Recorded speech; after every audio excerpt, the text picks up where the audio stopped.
Bismillahirrahmanirrahim. Assalamualaikum warahmatullahi wabarakatuh. Alhamdulillahirabbil alamin. Wassalatu wassalamu ala asrafil mursalin wa ala alihi wa sahbihi wa man walah wa man tabi'ahum bi ihsan ila yaumil qiyamah. Saudaraku kaum muslimin yang dirahmati Allah Subhanahu wa taala, di siang ini kita akan melanjutkan bahasan dari kitab Al-Qawaidul Arba. 4 kaidah yang membahas seputar kaidah-kaidah di dalam memahami tauhid. Demikian pula apa yang menjadi kebalikannya ataupun mafhumnya, yaitu kesyirikan. 3 kaidah telah berlalu, telah kita bahas, dan di siang ini kita akan menginjak pada kaidah yang keempat, di mana pada kaidah yang keempat ini untuk siang ini kita targetkan selesai, sehingga setelah UTS besok kita membahas kitab Al-Usulus Sittah, yaitu 6 prinsip mendasar di dalam beragama.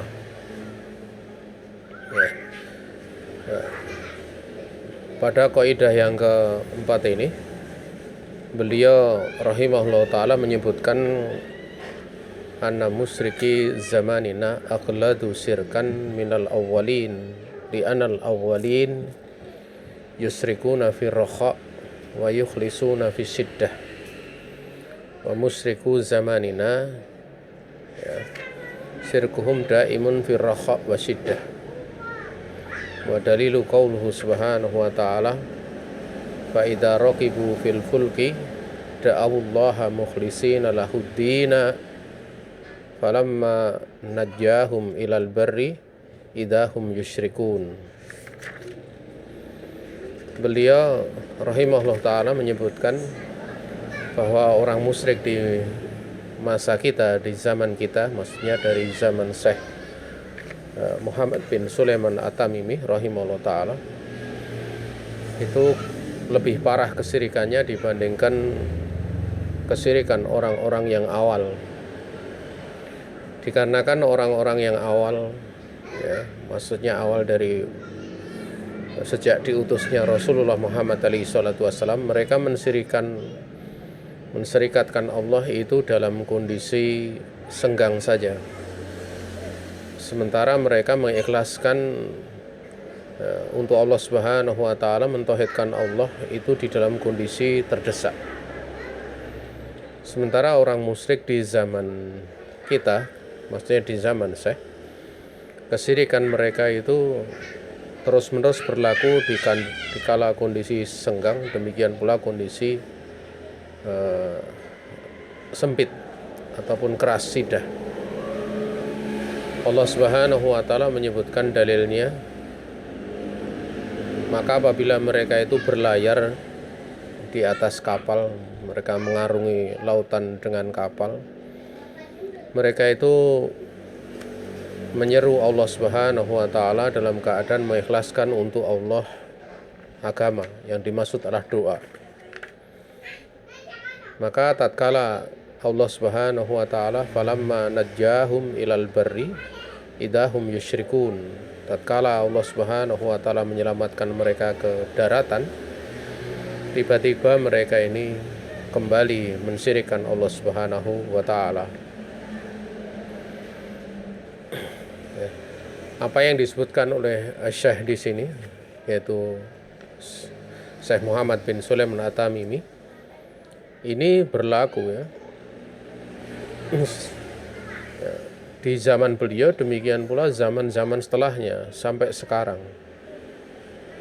di mana kesyirikannya lebih parah dibandingkan kesyirikan orang-orang di zaman Nabi alaihi salatu wassalam, dari sisi yang telah disebutkan ini, dan itu bukan menunjukkan bahwa penyebutan keparahan tersebut kemudian berlaku secara menyeluruh ataupun secara mutlak, ya, tanpa dibatasi gitu. Yang mana kemudian bisa dikatakan kalau secara menyeluruh berarti kondisi orang musyrik di zaman Syekh dan setelahnya itu kemudian dari sisi keberadaan agamanya lebih parah daripada agama orang musyrik di zaman Nabi. Karena dimaklumi bahwa beliau Syekh rahimahullah ta'ala di dalam sebagian kitabnya seperti dijelaskan oleh Syekh Muhammad bin Shalih Al-Utsaimin, beliau memberikan udzur, beliau memberikan udzur terhadap orang-orang yang karena bodoh mereka melakukan apa yang mereka lakukan dari berbagai macam praktek kesyirikan. Ya. Nah, sehingga walaupun melakukan berbagai macam kesyirikan itu terhukuminya adalah sebagai seorang muslim, sebagaimana Syekh Muhammad bin Shalih Al-Utsaimin memberikan rincian dalam perkara tersebut, yaitu tentang keberadaan kaum muslimin yang terjatuh pada kesyirikan. Maka hukum yang diberlakukan di dunia ini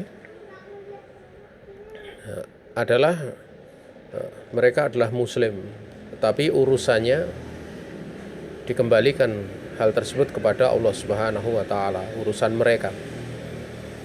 Hakikatnya itu bagaimana dikembalikan kepada mereka, karena untuk memberikan ta'yin, takfir secara muayyan itu butuh pembahasan.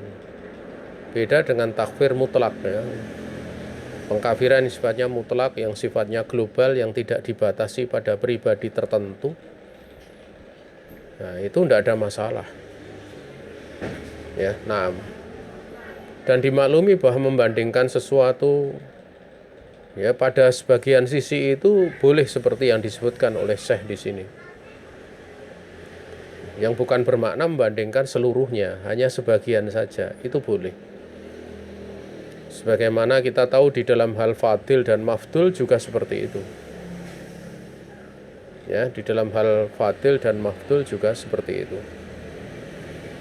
Seperti tatkala Rasulullah SAW memuji misalnya Umar bin Khattab tentang pembicaraannya yang mulham.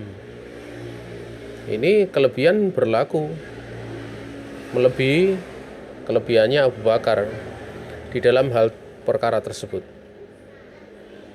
Dan juga banyak para sahabat yang lain disebutkan dalam satu sisi. Seperti tatkala Rasulullah SAW menyebutkan la'utiyannaka hadhir rayah dan rajulan yuhibbullaha wa rasulahu wa yuhibbuhu Allahu wa rasuluhu. Sebagaimana Rasulullah SAW beliau menyebutkan, besok akan aku berikan benar-benar bendera ini kepada seorang laki-laki yang dia mencintai Allah dan Rasulnya, dan Allah dan Rasulnya mencintainya. Ini pujian. Sampai-sampai Umar bin Khattab radhiyallahu ta'ala anhu, beliau menginginkannya, sengaja menampakkan diri di hadapan Rasul, tetapi ternyata tidak dipilih. Tapi yang dipilih adalah Ali bin Abi Thalib radhiyallahu ta'ala anhu. Nah, ini kelebihan dalam sebagian sisi. Sebagaimana kelebihan-kelebihan yang lain. Maka kelebihan misalnya Umar pembicaraannya adalah mulham. Bahkan dikatakan andaikan ada Nabi setelah Rasulullah SAW, niscaya Umar itu wakana Umaru nabiyan. Umar itulah yang akan menjadi seorang nabi. Ini kelebihan. Bahkan kelebihan ini melebihi Abu Bakar dalam hal satu sisi ini. Tetapi bukan berarti bahwa kelebihan ini berlaku seluruh sisi. Karena kalau dibandingkan kelebihan berlaku seluruh sisi, maka Abu Bakar lebih utama dibandingkan Umar. Jadi mesti difahami seperti itu.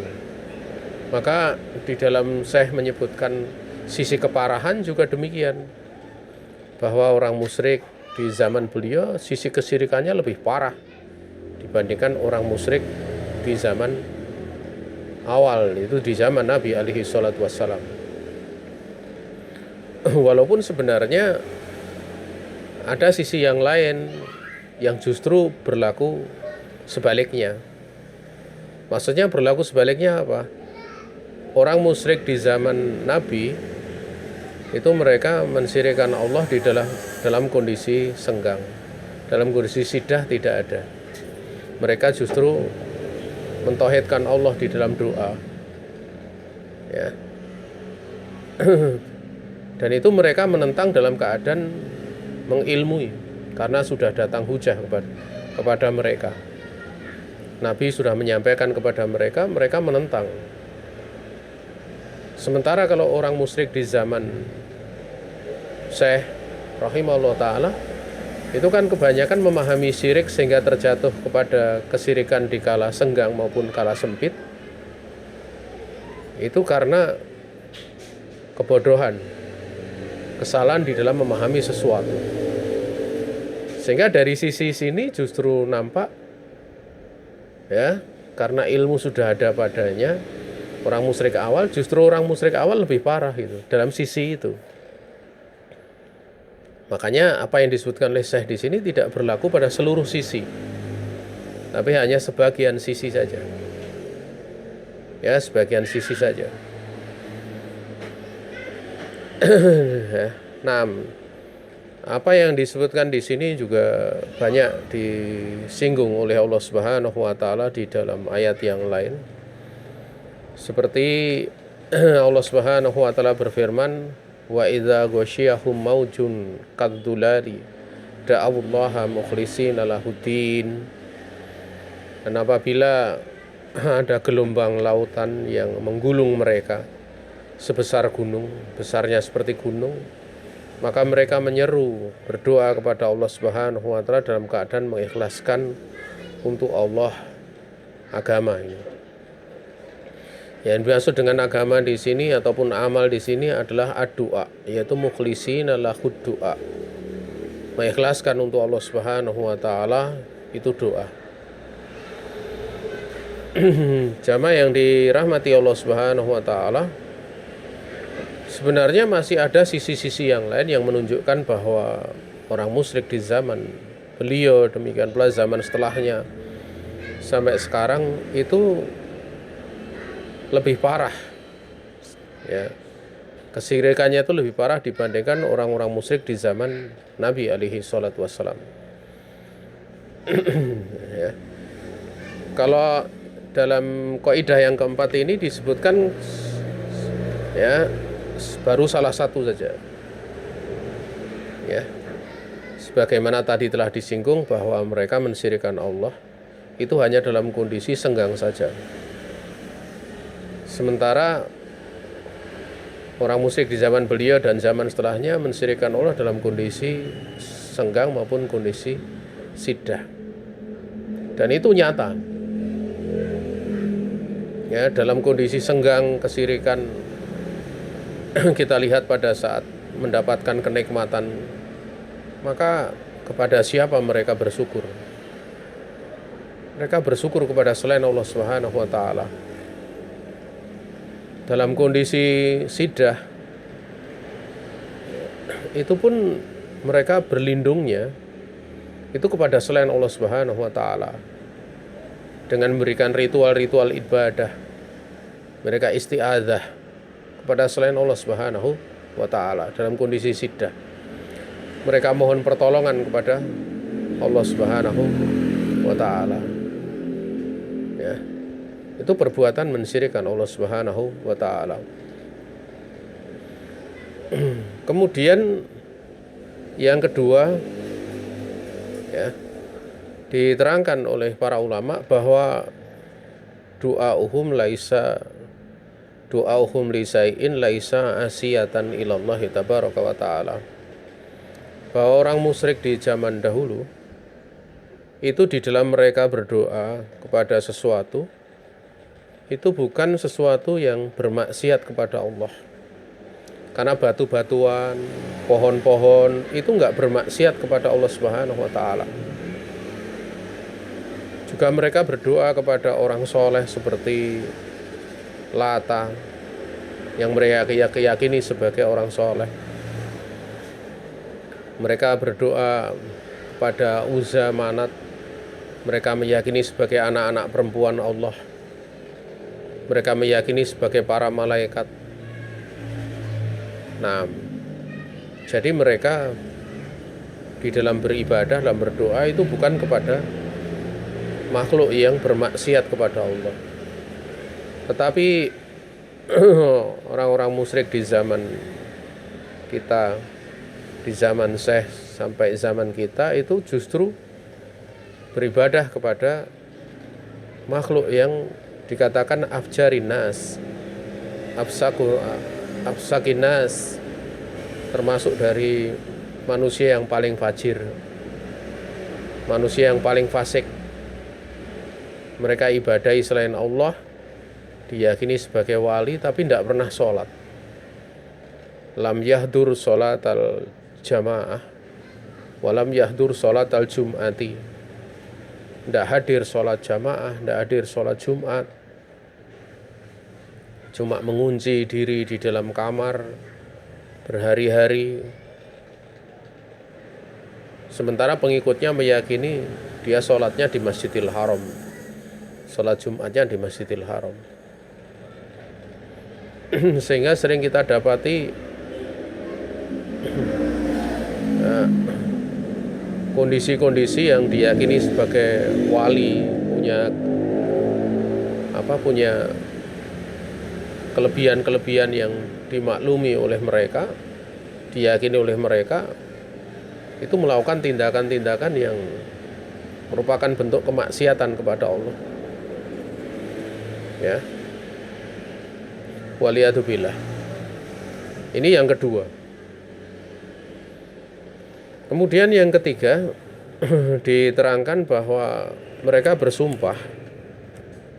Orang musyrik di zaman Nabi alaihi salatu wasallam itu kalau bersumpah itu bersumpah dengan menyebut nama Allah Subhanahu wa taala.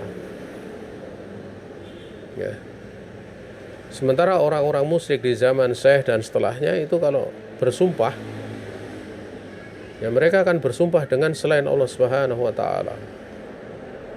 Bahkan hari ini pun masih kita dapati ya, dengan sangat terang orang bersumpah wallahi wa nabi, demi Allah dan demi Nabi. Padahal Nabi alaihi salatu wasallam bersabda, man aqsama bi ghairillahi ta'ala faqad asyraq au kafar. Barang siapa yang bersumpah dengan nama selain Allah Subhanahu wa taala, maka dia sungguh telah mensyirikkan Allah atau kafir. Dan bentuk sumpah itu kita tahu bahwa bersumpah, maka yang digunakan untuk sumpah itu berlaku padanya takdim, pengagungan. Ya. Yang otomatis bagi orang yang bersumpah itu dia merasakan kehinaan dirinya. Dan pada saat dia bersumpah disertai rasa cinta. Padahal kisaran ibadah seperti diterangkan oleh Ibnul Qayyim dalam Nuniyah itu ada dua kutub. Bahwa ibadah itu ma'a goyatil hubbi,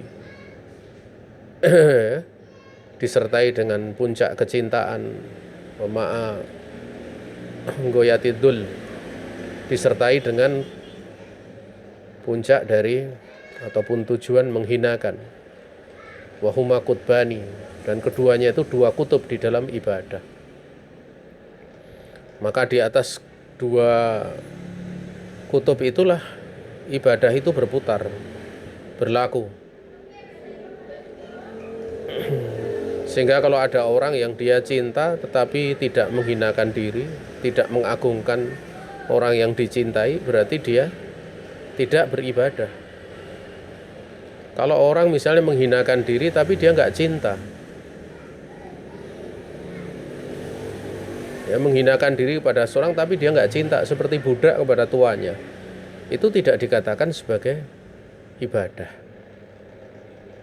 Ibadah itu tidak ada rasa cinta dan disertai dengan menghinakan diri. Otomatis ya, bahwa dari menghinakan diri itu dia akan mengagungkan kepada yang dia menghina kepadanya, yang dia menghinakan diri kepadanya.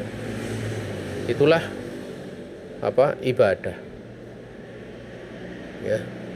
Sehingga di dalam bersumpah itu mesti dia akan mengagungkan. Makanya ada penjelasan di kalangan para ulama. Syekh Shalih Al Fauzan memberikan penjelasan ya tentang bersumpah dengan nama selain Allah. Itu bisa syirik kecil, bisa syirik besar. Yang menjadi batasan adalah kalau seorang dia di dalam bersumpah dengan selain Allah itu dia mengagungkan selain Allah seperti mengagungkan Allah Subhanahu wa taala, maka ini syirik besar, mengeluarkan dari Islam. Tapi kalau dia di dalam mengagungkan itu tidak sampai pada derajat seperti mengagungkan Allah, maka ini tidak masuk syirik besar tapi syirik kecil. Dan dikatakan seperti mengagungkan Allah itu manakala nampak bentuk peribadatan. Ya, bentuk peribadatan. Makanya tatkala dia ada ritual, itu sudah menunjukkan bahwa dia mengagungkan selain Allah seperti mengagungkan Allah Subhanahu wa taala. Nah, ini yang ketiga. Ya. Kemudian yang keempat, bahwa orang musyrik di zaman Nabi alaihi salatu wasallam itu la yulhiduna fi asma'illahi ta'ala illa rahman. Mereka tidak menentang, menyimpang di dalam nama-nama Allah ya, kecuali nama Allah Ar-Rahman ya. Sementara orang musyrik di zaman beliau dan zaman setelahnya itu mereka menyimpang di dalam, bahkan dalam seluruh nama Allah ya. Dari kalangan Jahmiyah itu menolak seluruh nama Allah. Mereka menafikan seluruh nama dan sifat Allah ya. Orang Mu'tazilah menetapkan nama tapi menolak sifat. Orang-orang Asy'ariyah mereka menetapkan nama, menetapkan sebagian sifat dengan sifat 6 ataupun 7 ya. Menetapkan itu dan menolak sifat yang lainnya. Nah, sehingga dari sisi sini, kalau orang musyrik di zaman Nabi hanya menolak satu nama saja, yaitu Ar-Rahman, karena mereka tidak mengenal Ar-Rahman kecuali Rahman al-Yamamah. Ma arafna illa Rahman al-Yamamah. Kami tidak mengenal melainkan Rahman al-Yamamah. Yang dimaksud adalah Musailamah al-Kadzab ya, yang didukung pengakuan dia sebagai seorang nabi oleh Banu Hanifah ataupun Bani Hanifah ya. Saudaraku kaum muslimin yang dirahmati Allah Subhanahu wa taala.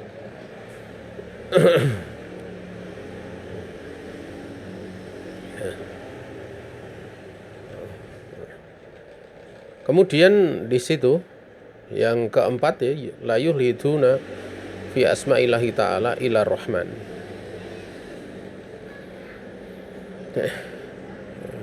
Tetapi orang musyrik di zaman Syekh dan setelahnya itu justru mensyirikkan Allah Mereka menyimpangkan di dalam nama-nama Allah, demikian pula sifat-sifatnya. Ya.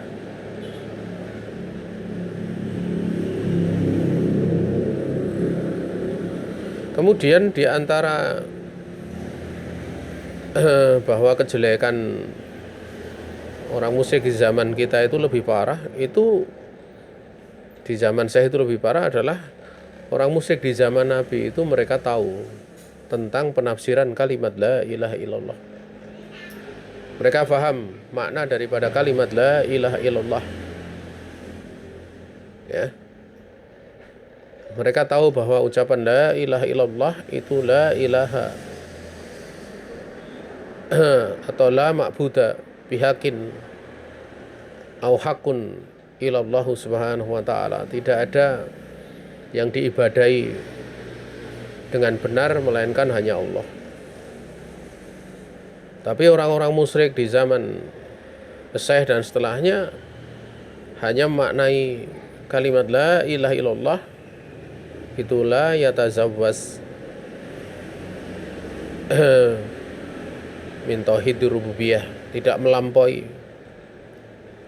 ataupun la tazawwaz bi tauhidir rububiyah, tidak melampaui terhadap tauhid rububiyah. Dan memaknai seperti itu lam yudkhilkum fil Islam au lam yudkhilkum fi ma da'a ilaihi Rasulullah Muhammad alaihi salatu wassalam. Sementara memahami seperti itu tidak memasukkan dalam Islam, tidak masukkan kepada perkara yang Rasulnya alaihi salatu wassalam mengajak kepadanya. Ya. Hal itu karena apa? Karena bodoh tentang maksud kalimat la ilaha illallah. Ya. Itu sisi lebih parahnya lagi orang musyrik di zaman Syekh, demikian pula di zaman kita. Kemudian yang terakhir, bahwa syirik orang musyrik di zaman Nabi itu berlakunya di dalam uluhiyah saja, di dalam peribadatan saja. Di dalam rububiyah mereka mentauhidkan Allah, di dalam asma'i wa sifat mereka mentauhidkan Allah. Mereka tidaklah menolak nama melainkan hanya Ar-Rahman saja. Tapi orang musyrik di zaman Syekh dan setelahnya itu di dalam uluhiyah mensyirikkan Allah, di dalam rububiyah juga demikian, dalam asma'i wa sifat juga demikian. Dalam urusan rububiyah itu mereka meyakini adanya makhluk yang punya peran di dalam mengatur semesta ini di samping Allah Subhanahu wa taala. Mereka meyakini adanya wali-wali yang punya peran di dalam mengatur semesta ini, mengatur alam semesta ini. Dan itu nyata. Sehingga ada keyakinan-keyakinan bahwa wali-wali yang diyakini itu punya kemampuan merubah keadaan yang terjadi. Tasarrufan fil kaun. Sementara di dalam nama dan sifat dimaklumi. Sebagaimana penjelasan pada penjelasan yang keempat tadi. Ya. Bahwa ada orang-orang yang mengatakan bahwa di zaman Syekh dan setelahnya ada orang-orang yang mengatakan bahwa Al-Quran itu bukan kalamullah, Al-Quran itu makhluk. Itu kaitannya dengan sifat Allah. Bahkan mereka mengatakan Quran makhluk itu tauhid, sebagaimana disebutkan oleh orang-orang Mu'tazilah. Mereka meyakini Al-Quran makhluk itu sebagai tauhid.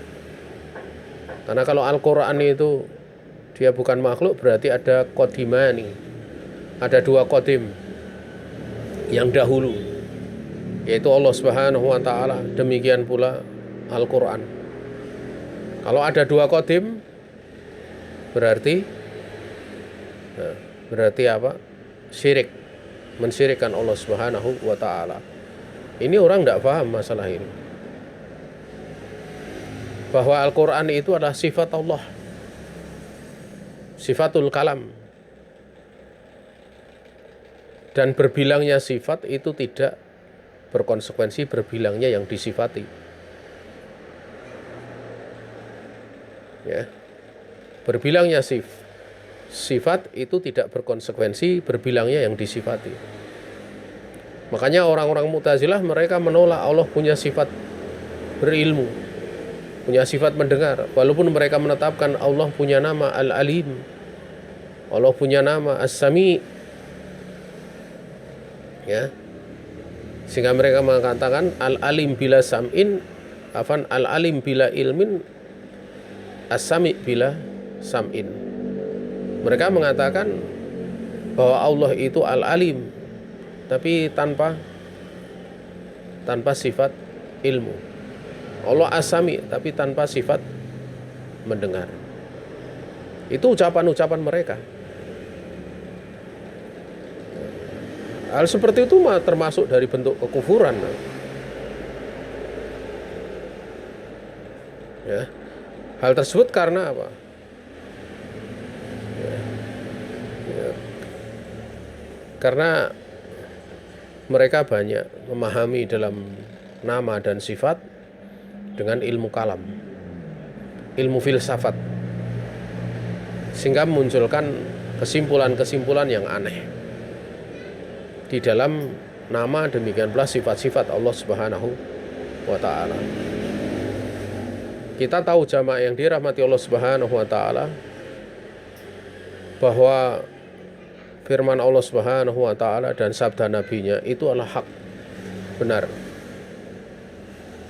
Dan yang melazimi dari keduanya, yang melazimi dari firman Allah dan sabda Nabi, ya, itu adalah juga benar pula. Ya, hanya berlaku satu kemungkinan ini saja, satu keadaan ini. Lazim. Sesuatu yang melazimi dari ucapan Allah dan Rasulnya itu hak. Hanya kemungkinan itu saja. Berbeda kalau manusia itu manakala dia berkata selain perkataan Allah dan Rasulnya, itu manakala dia berkata, maka sesuatu yang melazimi itu ada tiga kemungkinan keadaan. Kemungkinan keadaan yang pertama terlazimi dengannya. Yang melazimi itu disebutkan untuknya dan berlaku keterlazimannya. Ya. Berlaku. Yang kedua itu disebutkan kelaziman itu untuknya tetapi tertolak. Hal tersebut tertolak. Sehingga tidak bisa berlaku kelaziman untuknya. Sehingga yang lazim itu tidak bisa dikatakan sebagai perkataan dia, perkataan orang yang mengatakan. Ya. Kemudian keadaan yang ketiga itu yang didiamkan. Ya. Keadaan yang didiamkan. Maka jamaah yang dirahmati Allah Subhanahu wa taala, ranah perkara ini adalah ranah di mana kalau seorang faham dia akan bisa mengetahui, ya, kesalahan berpikirnya dari orang-orang Jahmiyah, orang-orang Mu'tazilah. Demikian pula yang tercabangkan darinya. Kulabiyah, Asy'ariyah itu sebenarnya tercabangkan pula darinya. Karena akar berpikirnya hampir sama. Yang mendasari cara berpikir itu hampir sama. Ya, contoh misalnya keadaan yang pertama yang terlazimi. Ya, itu misalnya orang yang menafikan sifat, dia mengatakan bahwa dia mengatakan kepada orang yang menetapkan sifat bagi Allah, dia mengatakan bahwa ya kamu menetapkan sifat untuk Allah Subhanahu wa taala itu berkonsekuensi atau sifat ikhtiariyah ya. Kamu menetapkan sifat yang sifatnya ikhtiariyah bagi Allah, maka itu berkonsekuensi, ucapan kamu itu berkonsekuensi bahwa ada perbuatan Allah itu yang hadis, sifatnya baru. Ya. Seperti contoh Allah mempunyai sifat berbicara. Kan itu. Dan Allah berbicara itu sesuai dengan kehendaknya. Maka akan ada pembicaraan Allah itu yang sifatnya baru, hadis. Sebagaimana pembicaraan Allah pada saat nanti pada hari kiamat Nabi alaihi salatu wasallam diberi izin beri syafaat, ya terjadinya kelak pada hari kiamat.